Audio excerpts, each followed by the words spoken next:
Exercice sur l'oxydoréduction. Remarque, on peut utiliser le nombre d'oxydation pour déterminer si la réaction est d'oxydoréduction ou pas. Prenons l'équation qu'on a étudiée en leçon. 2Al plus 3Br2 donne Al2Br6. On sait que le brome dans l'ion Br-, on dit qu'il a un nombre d'oxydation moins 1. Appliquons cette information au produit de la réaction. Donc on a 6 Br avec un nombre d'oxydation égal à moins 1, ça nous fait moins 6. Pour l'aluminium, on a un nombre d'oxydation X et on a 2 Al, ce qui nous fait 2X égale plus 6. Pourquoi plus 6? Parce que Al2Br6 est neutre, ne porte pas de charge électrique. Donc on déduit que le nombre d'oxydation de l'aluminium est 3. On peut utiliser cette méthode pour déterminer si la réaction est d'oxydoréduction ou pas. L'aluminium est passé d'un nombre d'oxydation égal à 0 à un nombre d'oxydation est égal à plus 3. Donc il a été oxydé, augmentation de sa charge.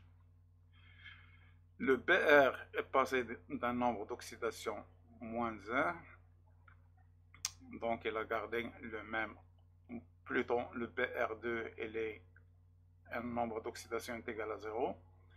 Il est passé à un nombre d'oxydation est égal à moins 1. Donc il a été réduit. Exercice 1. Qu'appelle-t-on réaction d'oxydoréduction? La réaction d'oxydoréduction est une transformation chimique durant laquelle il y a échange d'électrons entre un réducteur et un oxydant. Comment appelle-t-on le réactif qui fournit des électrons? Donc celui qui fournit des électrons, c'est le réducteur.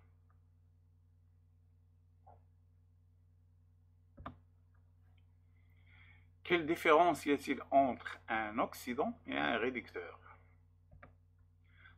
Donc l'un donne des électrons et l'autre les accepte. Le réducteur donne des électrons, l'oxydant les accepte.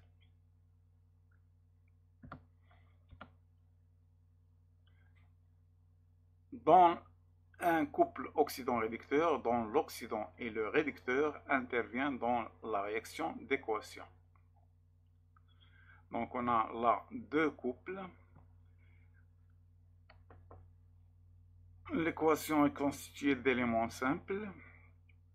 Appliquons uniquement la règle sur la charge. La charge de cuivre est passée de 2+ à 0. Donc il a été réduit. Donc Ci2+ a été réduit. Puisqu'il a été réduit, c'est un oxydant. Donc l'oxydant c'est Ci2+, le réducteur équivalent c'est Cu. Puisque Ci2+ joue le rôle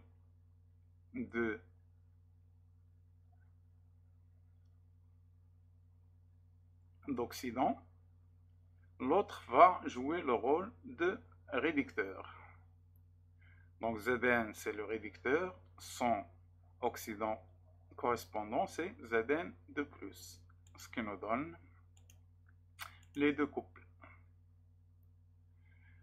Donc l'oxydant porte toujours le nombre d'oxydation le plus élevé. Nombre d'oxydation 2, nombre d'oxydation 0. La même chose pour le zinc. Exercice 5. Quelle différence y a-t-il entre un couple oxydant-réducteur et un couple acide-base?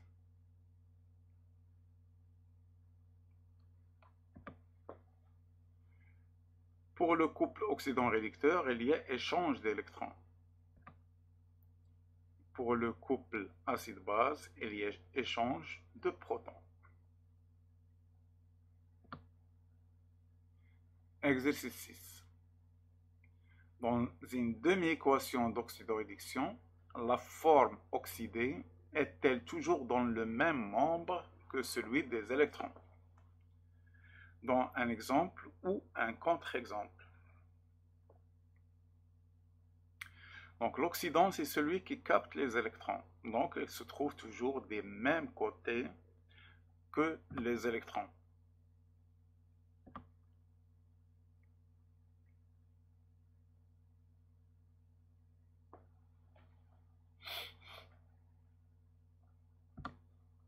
Exercice 7 indique 3 différences entre une demi-équation et une équation d'oxydoréduction. Pour la demi-équation, elle contient des électrons, alors que l'équation n'en contient pas. La demi-équation est constituée d'un seul couple oxydant-réducteur, alors que l'équation en contient deux. La transformation peut se produire dans les deux sens pour la demi-équation, mais dans un seul sens pour la transformation ou pour l'équation. Bien sûr, je parle des transformations spontanées. Si on force une transformation, elle peut évoluer dans le sens contraire, mais sera une transformation forcée, pas spontanée. Exercice 8. Quel est le couple oxydant-réducteur n'impliquant que l'élément chimique hydrogène? Quelle est la forme oxydée de ce couple? Bon, je vous laisse un peu de temps pour arrêter la vidéo à chaque fois pour que vous puissiez répondre par vous-même aux questions. Donc, le couple oxydant-réducteur n'impliquant que l'élément chimique hydrogène et H plus H2. Sa forme oxydée, bien sûr, c'est H plus. Nombre d'oxydation 1, alors que le dihydrogène a un nombre d'oxydation égal à 0. Exercice 9. Les métaux sont-ils des oxydants ou des réducteurs?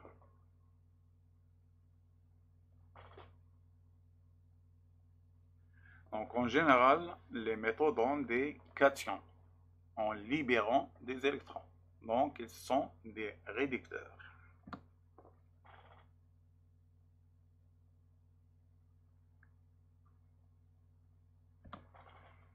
C'est une famille d'éléments chimiques dont le corps simple sont des oxydants.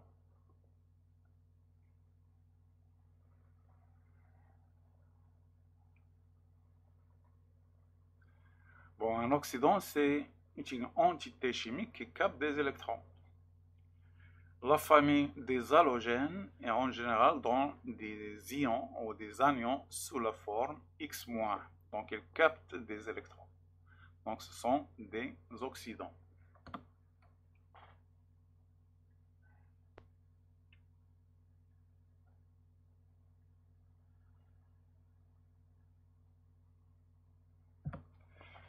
Écris les demi-équations d'oxydoréduction des couples oxydant-réducteurs suivants. Donc, Zn de+, qui est l'oxydant, capte 2 électrons pour donner ZnS, solide. De même pour le fer, l'aluminium capte 3 électrons et le sodium en capte un seul.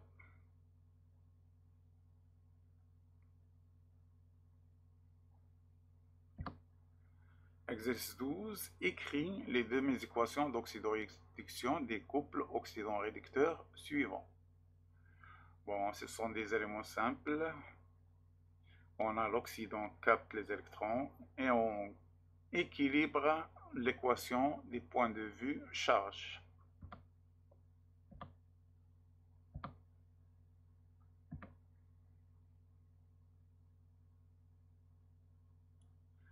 Donc la deuxième équation respecte les lois de la chimie, conservation des éléments chimiques, conservation des nombres d'atomes ou d'éléments chimiques et conservation des charges.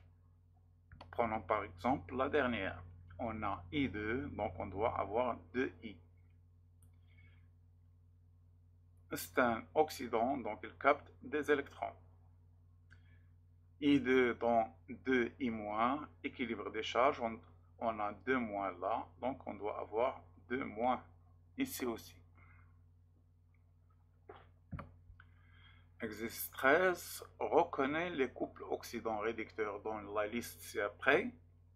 Pour chacun d'entre eux, précise la forme oxydée des couples et écrit la demi-équation correspondante.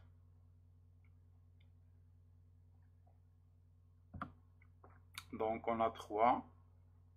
Le C, c'est un couple acide-base. HClO libère H+, pour donner ClO-. Donc c'est un couple acide-base. Donc donnons les équations des autres. Pour le chlore, c'est la même chose que le d'iode. On a Cl2, donc il va donner 2 Cl-. Bien sûr, c'est l'oxydant, il capte des électrons. Nombre de charges 2-, 2-. Là, c'est un peu plus compliqué. On va commencer par écrire Cl- qui est dans Cl-.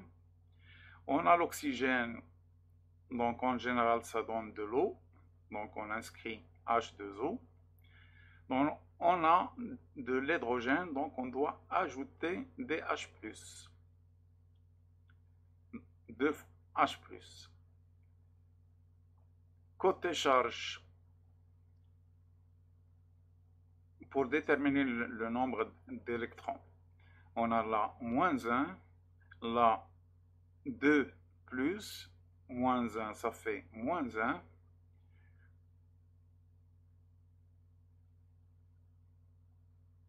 Bon, le nombre d'électrons, il y a une erreur sur le nombre d'électrons. Donc là, on a 2 plus, -1, ça fait 1 plus. Et 1 plus, de l'autre côté, on a 1 moins. Donc pour avoir le même nombre de charges, on doit avoir 2 électrons. Calculons maintenant le nombre de charges. On a -1, plus 2, ça fait +1, moins 2, ça fait -1. De l'autre côté, on a aussi -1. La même chose à peu près pour la dernière équation. ClO- qui donne Cl2. Donc on a 2 Cl2, on doit mettre un facteur 2. On a l'oxygène, de l'autre côté, on va mettre de l'eau. On a 2 oxygènes, donc on doit prendre 2 molécules d'eau. De cette façon, on aura 4 H. On va mettre le même nombre de H+ de l'autre côté. Côté charge, nombre de charges ici est égal à 0. On doit avoir le même nombre de charges ici. On a 2 moins plus 4 plus, ça fait 2 plus. Donc on doit avoir uniquement 2 électrons et non 3.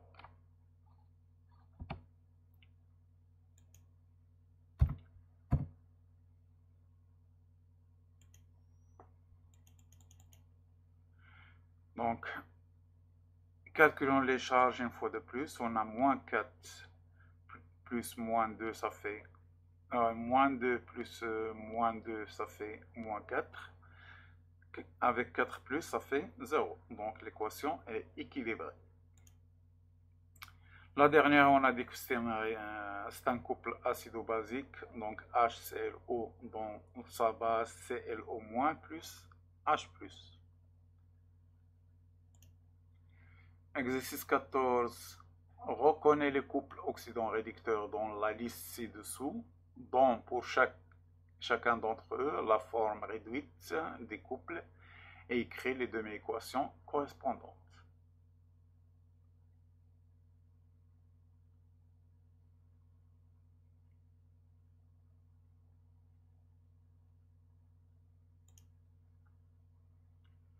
Donc on a le A, B, C, le D n'appartient ni au couple acido-basique ni au couple oxydant-réducteur. Bon, on va écrire les équations. On commence par mettre H3 au plus qui donne H2. On a l'oxygène, donc on va ajouter de l'eau. Ça nous fait un nombre de H est égal, bon pour l'oxygène c'est équilibré, OO. Le nombre de H, on a 4H+, 4H. De l'autre côté, on doit ajouter un H+, pour avoir le même nombre d'hydrogène. Côté charge, de ce côté, le nombre de charge est nul. On doit avoir la même chose sur l'autre côté. 2 plus 2 moins, ça fait 0. Pour le deuxième couple, on va mettre H2O2 qui donne H au moins. On équilibre le nombre d'atomes. On a 2 H et 2 oxygènes, donc on va mettre un 2. Et on va équilibrer les charges. Les électrons, bien sûr, sont des côtés de l'oxydant. On a 2 moins, donc on a besoin de 2 électrons. Donc 2 moins, 2 moins. Pour la dernière, on commence par poser l'oxydant qui est O2 et le réducteur qui est H2O2. On ajoute N électrons, on ne sait pas encore combien d'électrons. On a les H ici et donc on doit équilibrer avec le même nombre de H. 2H plus. Nombre de charge ici 0, donc de ce côté aussi, C doit être égal à 0. Donc le nombre d'électrons qu'on va mettre, c'est 2. Exercice 15. Quels sont les couples oxydant-réducteurs présents dans les demi-équations suivantes? On précisera à chaque fois la forme oxydée et la forme réduite.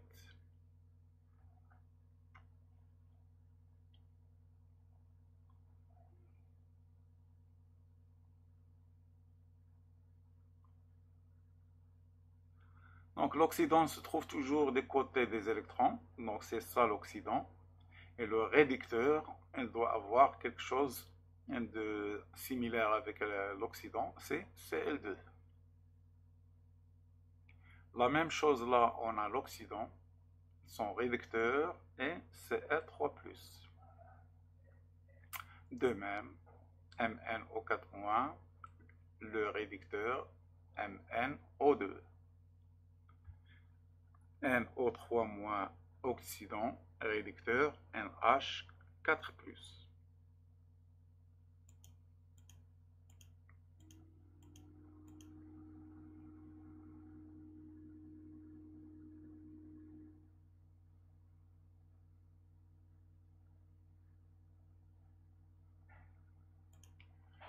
Exercice 16, l'ion manganèse Mn2+, le dioxyde de manganèse MnO2 et l'ion permanganate MnO4- contient l'élément manganèse.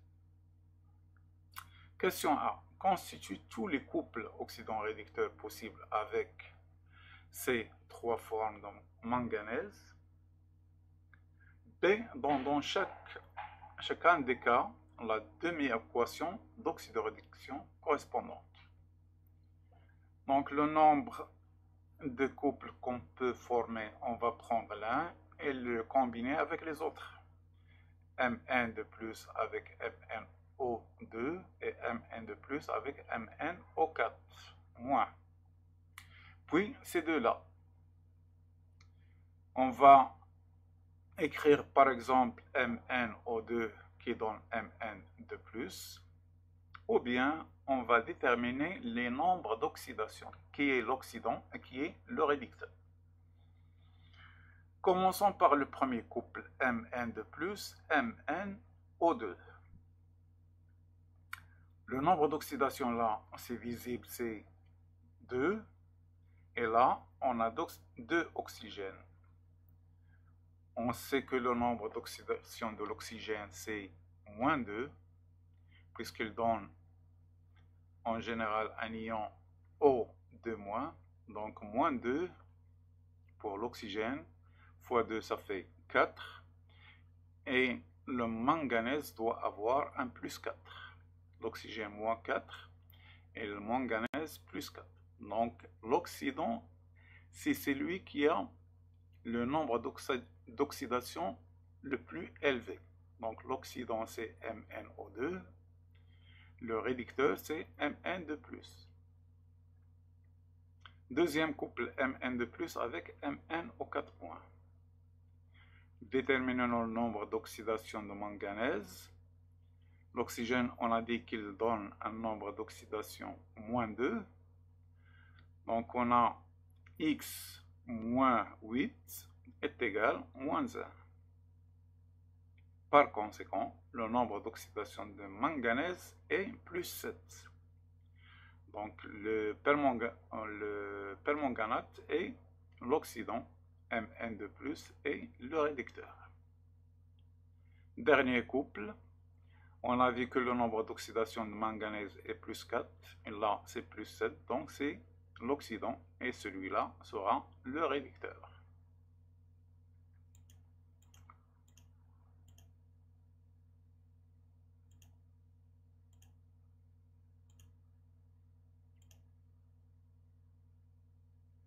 Les équations aux demi-équations.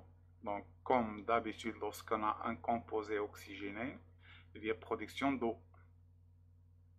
Donc, on commence par poser MnO2 qui donne Mn de plus. Puisque c'est l'oxydant, on peut ajouter plus N électrons. Et on commence à équilibrer les éléments chimiques. Un seul manganèse, 2 oxygènes, donc on doit avoir un facteur 2. De cette façon, on aura 4 H, donc on va mettre 4 H+ de l'autre côté. Et en fin de compte, on équilibre les charges.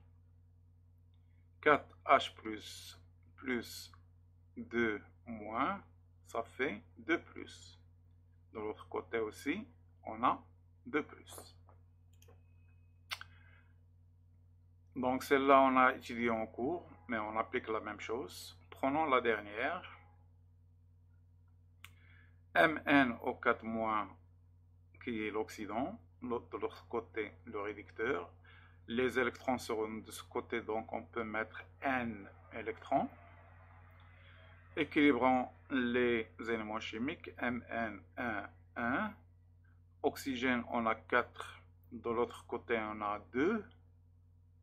Donc on doit ajouter un 2, pas un 4.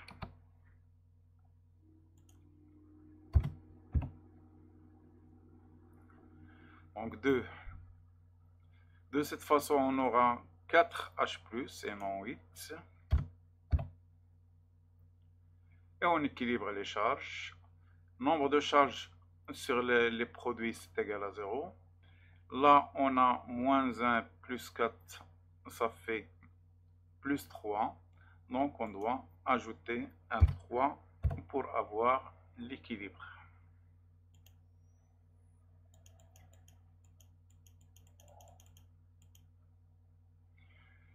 Donc, reprenons. Moins 1 plus 4, ça fait plus 3. Moins 3, ça fait 0. De l'autre côté, on a aussi 0.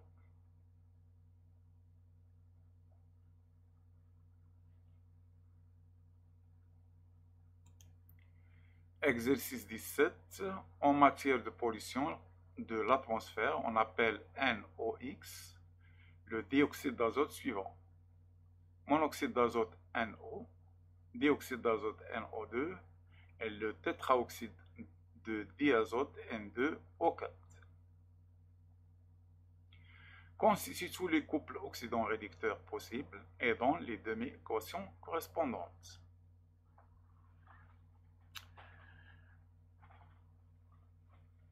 Donc, on va appliquer la même chose que sur l'exercice précédent. Donc, commençons par le NO qui va avec NO2. Nombre d'oxydation là, c'est plus 2. Nombre d'oxydation là, c'est plus 4. Donc, NO2 sera l'oxydant. Le réducteur est NO. NO avec N2O4. Nombre d'oxydation là, 2. Nombre d'oxydation là, on va le calculer. On a 2x moins 8 est égal à 0, puisque la charge totale de ce composé est nulle. Donc 2x moins 8 est égal à 0. Ça nous fait un x est égal à 4. Donc nombre d'oxydation 4, nombre d'oxydation 2, donc c'est ça. L'oxydant est N2O4, le réducteur NO.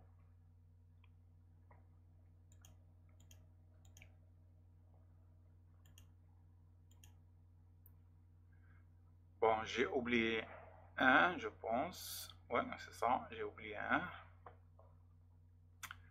Donc, NO est l'oxydant. Non, je me suis trompé. C'est NO2 qui est l'oxydant.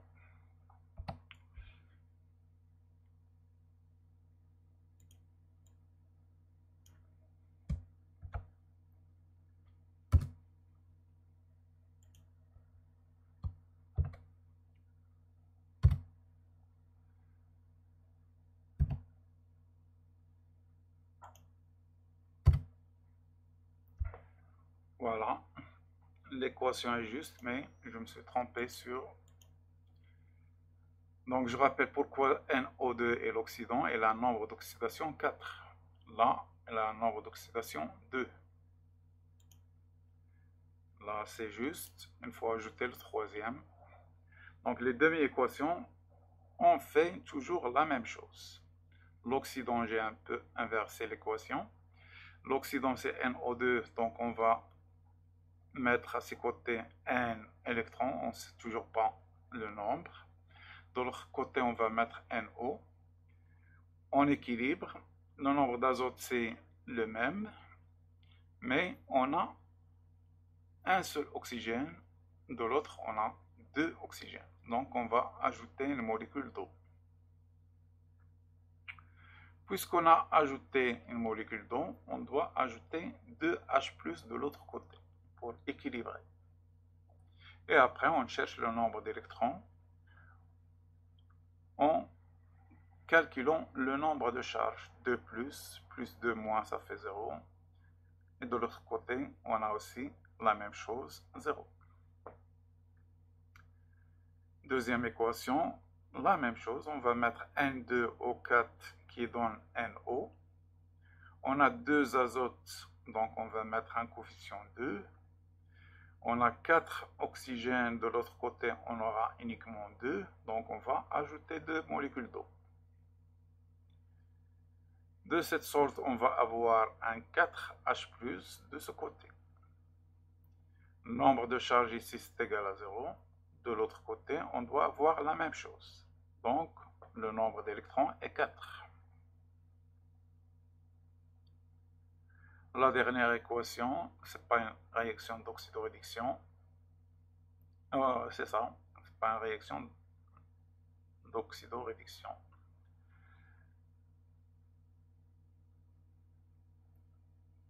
Le nombre d'oxydation là, c'est 4.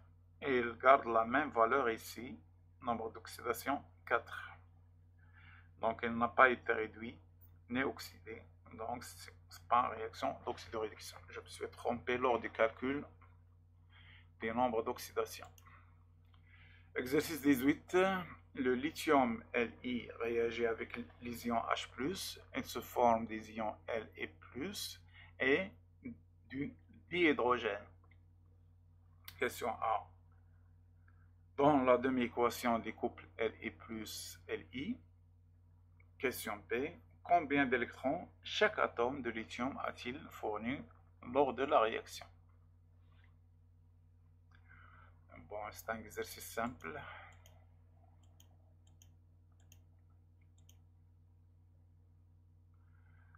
Bon, chaque lithium fournit un seul électron.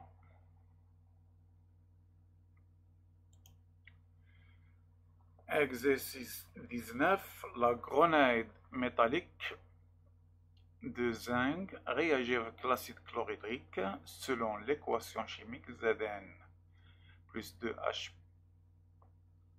plus par H2 H plus. Bon, j'ai commis plusieurs erreurs sur ces qui donnent Zn2 plus H2. Question A. Écrire la demi-équation des couples mis en jeu. Quelle quantité de matière d'électrons a été transférée quand M est égal à 2,18 de zinc sont transformés?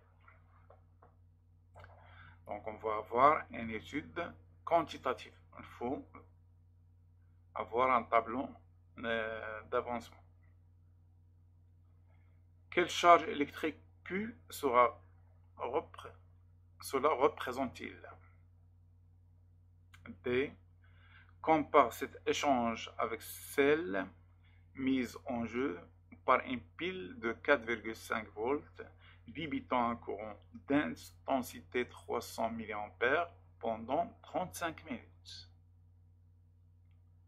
Là, on vous rappelle que la quantité d'électricité donnée par la relation Q est égale à I fois T, intensité de courant fois le temps, est égal aussi le nombre d'électrons ou de charges multiplié par la charge élémentaire.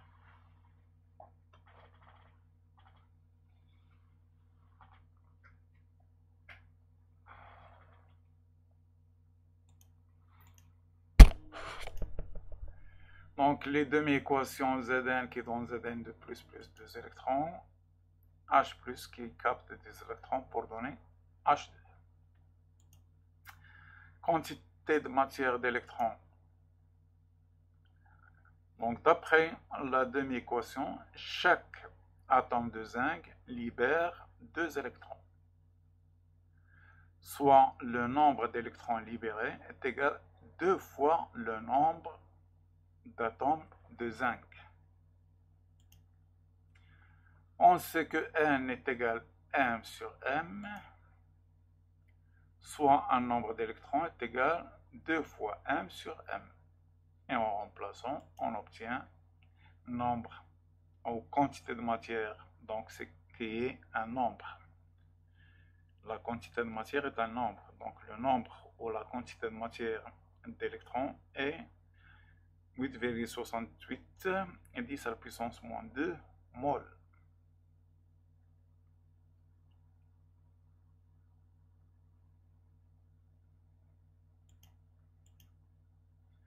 La charge Q est égal à N fois E.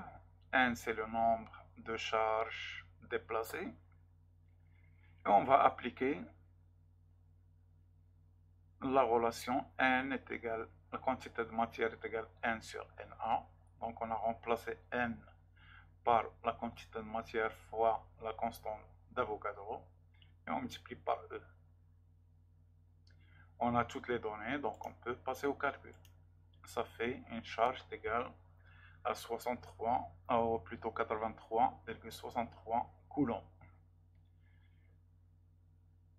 On a pris E en unité internationale, donc le résultat est en unité internationale qui est le coulomb.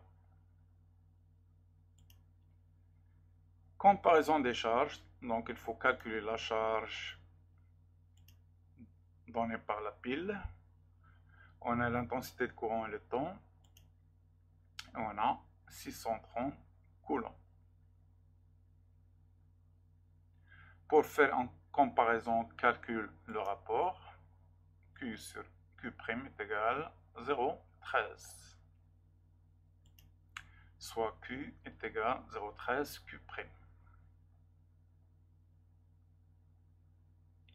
Donc la charge produite par la réaction chimique est très inférieure à celle fournie par la pile. Exercice 20. De la poudre de fer est introduite à l'aide d'une spatule dont V égale 20 ml d'une solution bleue de sulfate de cuivre, qui prend après agitation une couleur verte et se forme au fond du tube à essai un solide de couleur rouge cuivre. Question A. Propose une interprétation au changement de couleur de la solution. Question B. Interprète la coloration au fond du tube. Question C. Si l'on ajoute un peu d'eau, un peu d'une solution concentrée d'hydroxyde de sodium à la solution verte, il se produit un précipité vert foncé. On déduit sous quelle forme est l'élément chimique fer en solution après la réaction avec le sulfate de cuivre. On déduit les deux couples oxydant-réducteurs mis en jeu et représente la réaction par une équation chimique en justifiant son caractère oxydant-réducteur. Question E. Justifie que les ions cuivre constituent le réactif limitant. Question F. À l'aide d'un tableau d'avancement, détermine la concentration maximale de la solution de sulfate de cuivre, sachant qu'on a introduit 1,4 g de fer.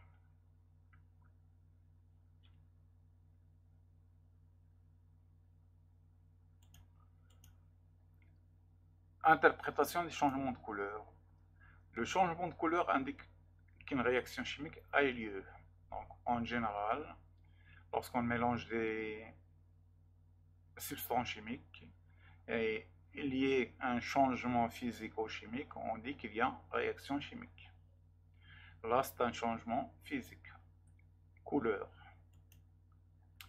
Interprétation de la coloration au fond du tube. Des cuivres s'est produit durant la réaction chimique. Donc, si on fait l'inventaire des systèmes étudiés, on déduira que la seule substance qui peut donner quelque chose de rouge, ce sont les ions cuivre. Déduction de la forme et l'élément chimique fer. Donc, le test était pour la mise en évidence du fer 2. Fe2+ réagit avec OH- pour donner l'hydroxyde de fer qui a une coloration verte. D. Déduction des couples oxydant-réducteurs.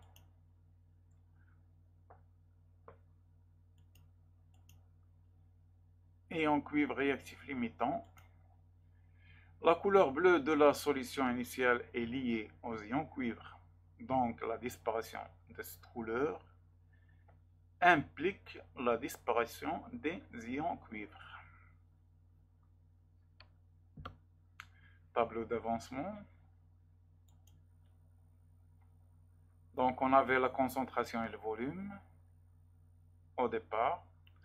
Pour le faire, on n'avait aucune information, donc on va mettre N et on complète le tableau.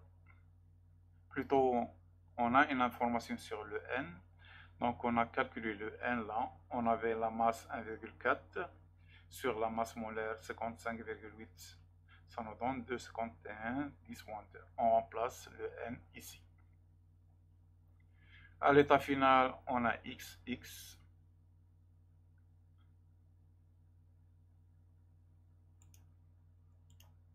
Concentration maximale en ion cuivre. Donc, pour avoir la concentration maximale, c'est-à-dire on doit être dans les conditions d'un mélange stoichiométrique où tous les réactifs disparaissent.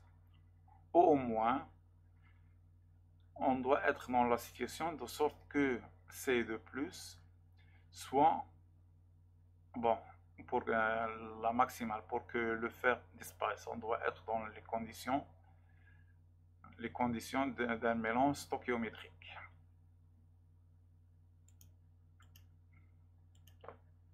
Donc, dans les mélanges stoichiométriques, on prend les quantités de matière des réactifs sur leurs coefficients qui sont égales. Les rapports quantité de matière sur coefficient sont égales pour les réactifs ainsi que pour les produits. Donc, les deux réactifs ont le même coefficient à 1, ce qui nous donne les quantités de matière à l'état maximal. On les prend sur le tableau. Là, quantité de matière maximale pour les deux. Et on déduit, on élimine les x, donc CV est égal à 2,51 10 moins 2. Et on déduit la valeur de C, 1,25 mol par litre. Donc pour que tout le fer introduit disparaisse, il faut une solution avec une concentration de 1,25 mol par litre.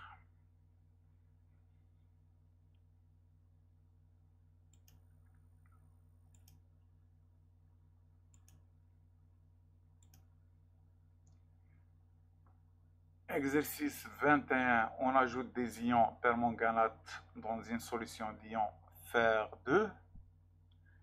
Quelle est la couleur de la solution contenant les fer 2 avant l'ajout des ions permanganate? Donc on vient de le voir, les ions fer 2 en solution aqueuse dans une teinte verte à la solution. Quelle est la couleur de la solution contenant les ions permanganate? Les ions permanganate en solution aqueuse teintent la solution d'une coloration violette. Quelle est la couleur de la solution après ajout des ions permanganate? Donc il y aura une réaction chimique et la solution deviendra brune. On déduit qu'il y a transformation chimique. Donc on l'a dit à plusieurs reprises. S'il y a modification de grandeur physico-chimique, ça implique une réaction chimique. Là, on a constaté une modification des couleurs. Donc ça veut dire forcément qu'il y a une réaction chimique. Quelle entité a été réduite? Commençons par le plus simple. Le fer 2 va donner le fer 3. Nombre d'oxydation augmente. Donc le fer 2 a été oxydé. Donc celui qui a été réduit, c'est le MnO4-.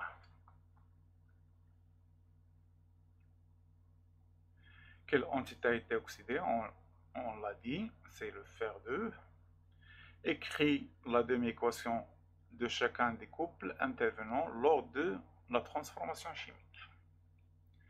Donc passons aux solutions.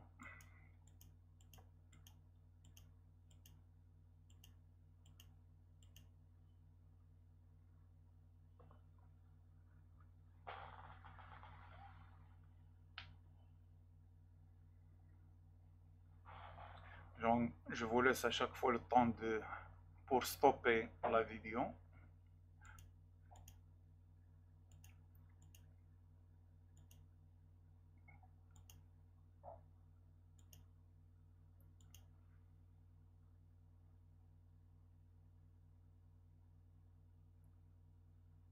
Là, il y a une erreur. C'était le permanganate et pas.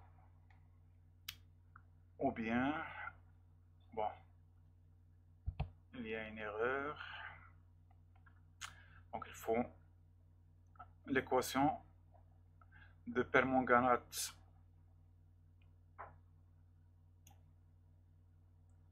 L'équation de permanganate, on l'a en cours.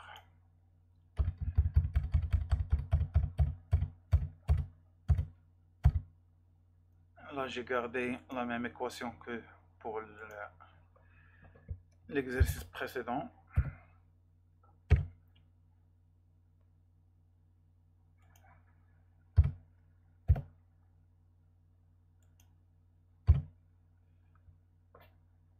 Donc pour le permanganate, vous pouvez faire un retour sur le cours pour l'avoir.